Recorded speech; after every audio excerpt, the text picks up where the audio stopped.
Hi everyone, welcome to my first video in my series of Paul McCartney album rankings.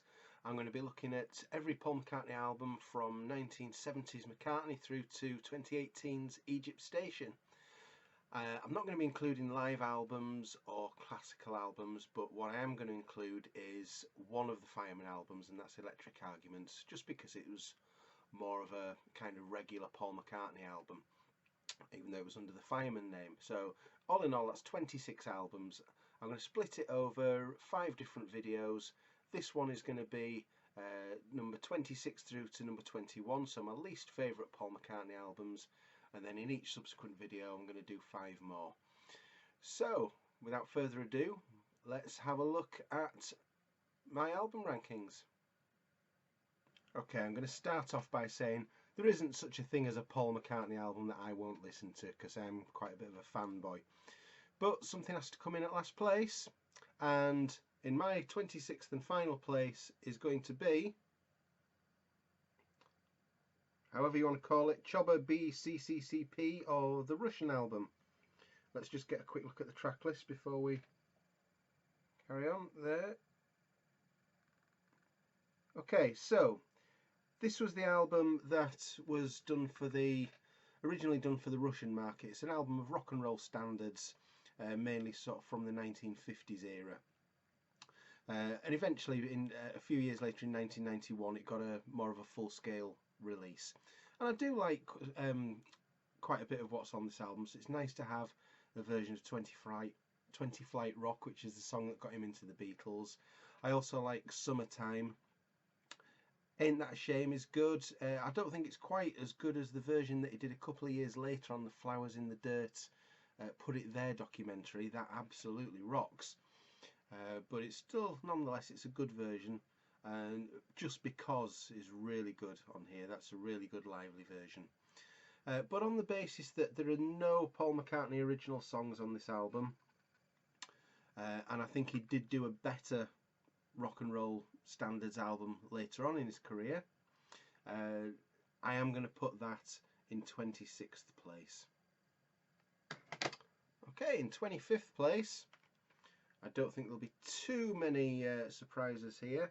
I'm going with Give My Regards to Broad Street, the 1984 soundtrack to his film that he made of the same name. And yeah, that's a strange old film. Not all of it works, but it's got its moments. And you could say similar about this album. No More Lonely Nights is one of his last great classic pop songs to ride high in the charts, no doubt about that. Yesterday, Here, There and Everywhere, and Wanderlust, there's a medley that's done of those 3 songs, and I do really like that medley. It's good how he's worked those 3 songs together. And I like Eleanor's Dream's quite good. So there's a version of Eleanor Rigby on here, which then goes into a long orchestral piece called Eleanor's Dream, which is a sequence from the film, and that's quite nice. And it's got a couple of originals on it as well. So there's Not Such a Bad Boy and No Values. They're okay, nothing amazing. But there's some things that don't work on here. So, for example, Silly Love Songs, which is a song I absolutely love. Terrible version on here, I think.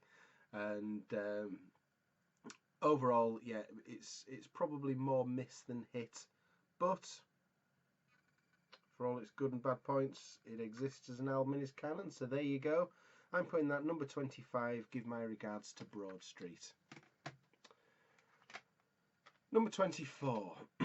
This is where I might upset a few people, because there's some people are very big fans of this album, but it's one that's just never grabbed me in the same way as it's grabbed some other people, and that's Back to the Egg from 1979. Let's just have a look at the track listing again, if we can get a good close-up on that. Okay.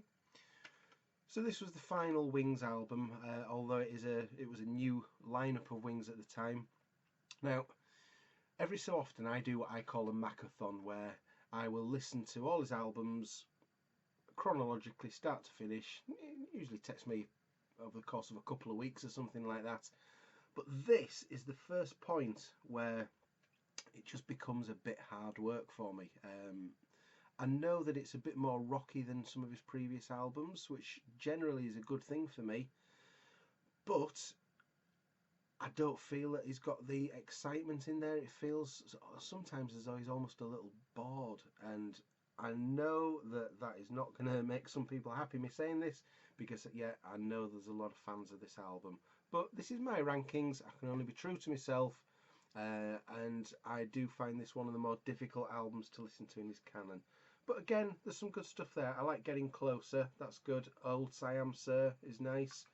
I say nice, it's a good rocker. And I do like Baby's Request on there. It was a good sort of old Paul standard musical tradition kind of thing that he does every now and again. So it's certainly not without its merits, even for me, not as a fan of the album. But most of the other albums I just enjoy more. Okay, number 23. I'm going with Driving Rain from 2001. I've taken the cover out purely so that I can turn it around, because that's where the track listing is, and get you a look at the track listing. Now, I think there is a good album hiding away in here, but I think it's about 20 minutes too long, and some of the weaker stuff tends to get in the way of the better stuff. So again, I think she's given up talking. It's nice, got a nice vibe to it. Your Way is good. The last two songs, Riding into Jaipur and Rinse the Raindrops, are good. Rinse the Raindrops is a real good. I think it was a live take, and it's just 10 minutes of them just bashing out on the drums. Really sort of, it's got a kind of an improvised feel to it. I don't know whether it was improvised at all. I'm sure it wasn't, but it does give that impression to me anyway. And it's a good rocker to close with. I like Your Loving Flame as well. The live version that he did in the subsequent tour that's on the Back in the World, Back in the US album, it's a little bit pacier, and I think that helps the song to just be at that higher pace. The other one that's on here, Heather. Now, as a piece of music, I think it's great. It's fantastic. It's one of those things that only Paul McCartney can do. But unfortunately, because of the subject matter, I find it not particularly easy to listen to these days. But as a piece of music, there's no doubt in it's absolutely quality McCartney. But there you go. That's Driving Rain at number 23. I've got two more to go because I want to keep these videos fairly short. Number 22, I'm going with Kisses on the Bottom. So another album of standards, but this time done in a more sort of laid back, jazzy sort of lounge feel. And I do like this album, don't get me wrong. I think some of the stuff, I'm going to sit right down and write myself a letter, is really good. It's got My Valentine on there, which was the new song that he did for Nancy, his wife at the time. I don't think they were married when he wrote it. I could be wrong. I can't quite remember the timeline there. I like Inchworm. I think I've heard a few people say that they don't like Inchworm, but I do. And it's got a good remake of Baby's Request on there, the Back to the Egg track, which I do like. So yeah, I think there's some good stuff on there. I don't have a problem with the title, Kisses on the Bottom. I think when you know the context of it in terms of how that appears as the lyric in one of the songs, I'm absolutely fine with that. I know some people don't like the title. But there you go. That's my number 22 album. And the last one for this video, number 21, I am putting London Town. Okay, let's just get a quick reminder of the track listing there. That'll focus. There you go.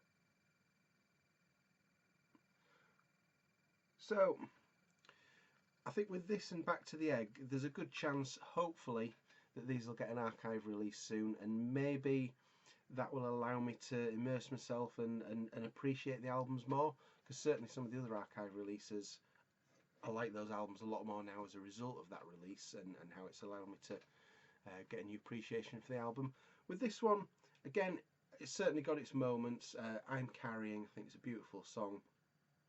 With a Little Look. I really love With a Little Look, and especially the version on the album compared to the single version, because there's that whole passage of about a minute in the towards the last third of the song where it just chills out for a minute. It just plods along, doesn't do anything, and then bang, it comes right back in for the end of the song. I really love that, and the single version doesn't give it that room to breathe. So I really love that, and I'm a big fan of Morse Moose and the Grey Goose at the end of the album. I just think that's a really fun song. The rest of it, it's quite a folky album, which I don't regard as a bad thing, because I do like a lot of folk music, and I own a lot of folk albums, but it gives it quite a different vibe to me, to most of the Paul McCartney albums. I don't know whether that was a Denny Laine influence that's more present on this album or not. I'm not sure, but it just has a bit of a different feel to me, and I think he was just maybe starting to not quite know what direction he was going in, potentially. That's just my opinion, but yeah, I'm putting that as my number 21 album. So that's it for this video. Next video will be along fairly soon, where I'm going to look at albums number 16 to 20. But if you've got any comments about anything that you've seen here, is there an album that you would have had in your sort of top six, bottom six? Are you absolutely disgusted with any that I've put in there? Back to the egg, perhaps? Let us know in the comments, and please feel free to keep an eye on my channel for the videos that follow. Thanks very much for watching. Bye.